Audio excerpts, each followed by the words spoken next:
Hello and welcome back to Inside the Contract. We are still on season 2. This is episode 8.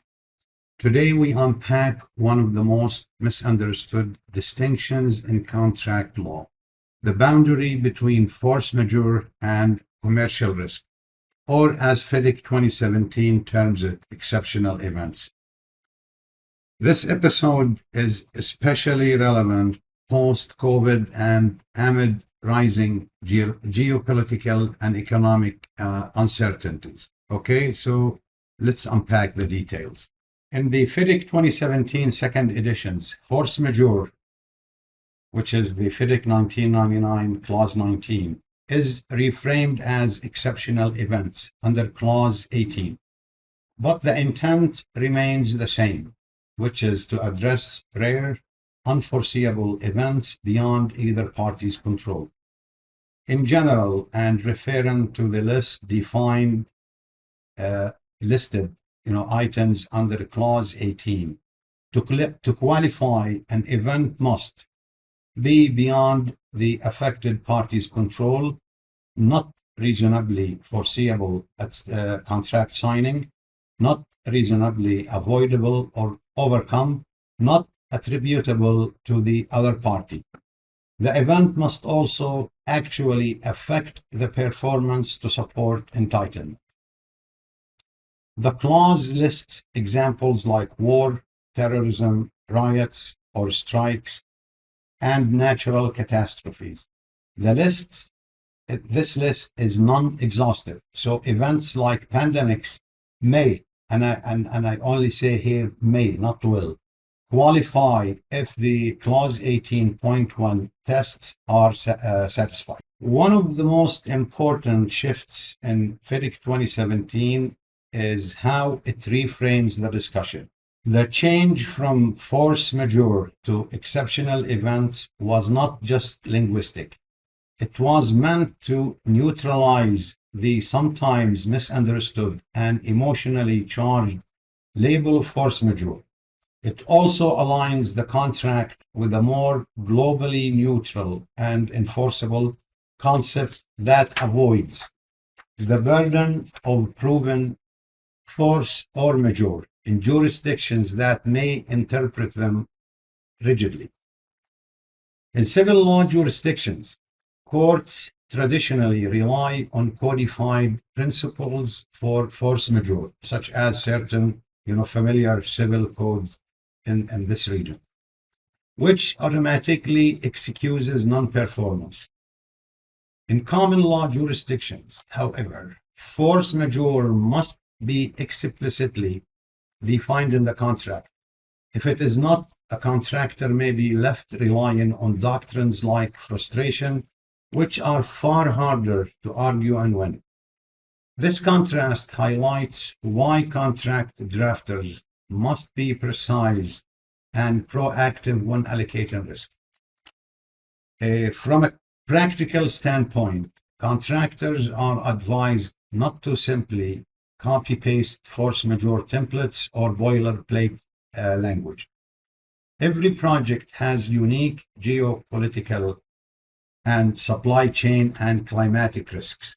Parties should use the particular conditions, the PCs, in the FIDIC to tailor their list for exceptional events and include economic hardship clauses if appropriate.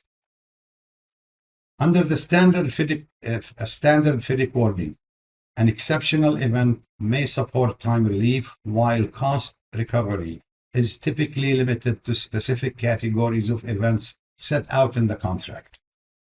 FIDIC lists classic examples like war, terrorism, riots or strikes, and natural catastrophes, as I mentioned above.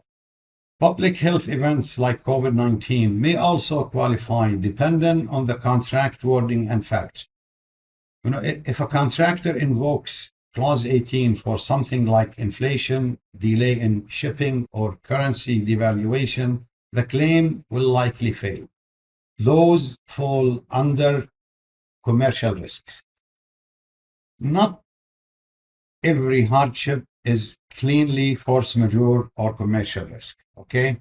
There is gray zone like delays caused by factory shutdown in another country, port congestion, or extended governmental bureaucracy. These might not meet all the 5 criteria of Clause 18, but they also may not be within contractor's control. So this gray area, as a contract drafter, you have to be very careful in thinking about this situation, and you may be able to tailor the particular conditions to allocate this risk. This is why claims professionals must frame arguments carefully, show causal links, show impossibility, show attempts to mitigate, and above all, notify on time.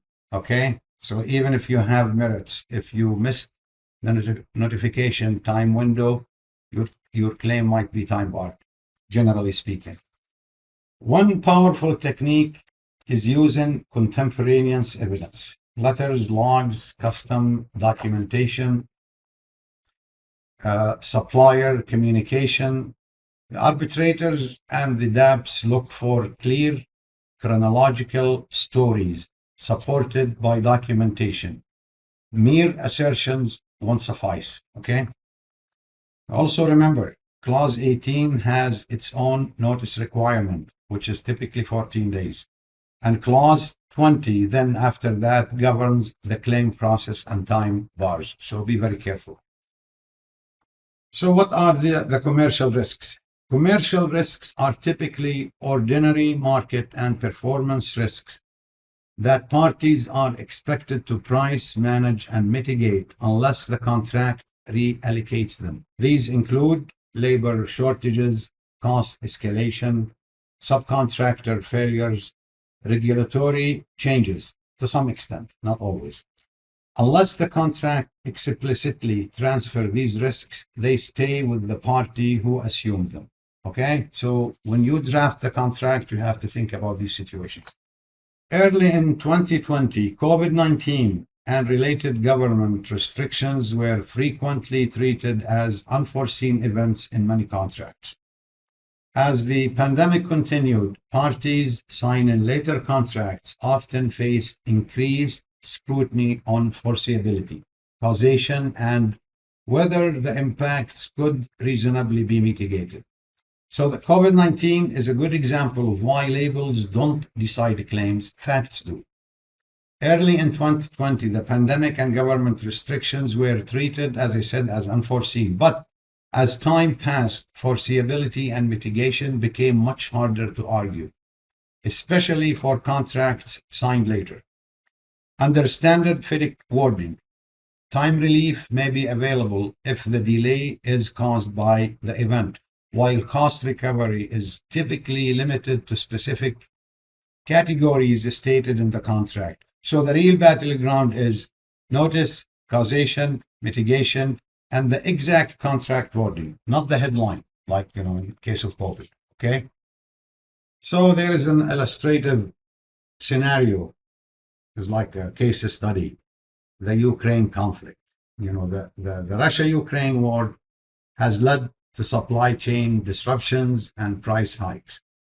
But unless the conflict directly affects the country of the project or it prevents execution, it's not really necessarily exception, okay? So in this particular illustrative scenario, a contractor cited delay due to sanctions, due to the Ukraine conflict. The tribunal stated impact was indirect, okay? So no force majeure can be invoked. And the reasoning was alternate sourcing was available and the contractor should have been able or should have mitigated through alternative sourcing. So this is just a very high level illustration to show that, the decision makers and the employers will not just easily accept such an excuse without hard proof, okay? It's all about proof, not labels or headlines. Please remember that.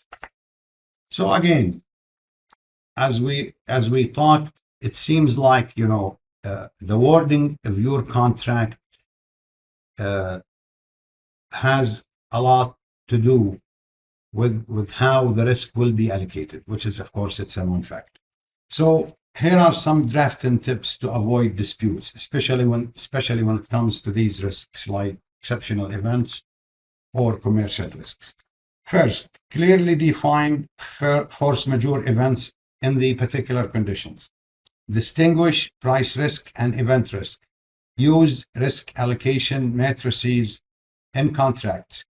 Don't rely solely on Clause 18. Negotiate economic relief clauses where necessary. Okay? I have to re-emphasize again.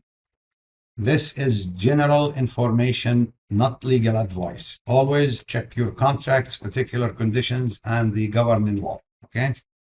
So what is the takeaway here?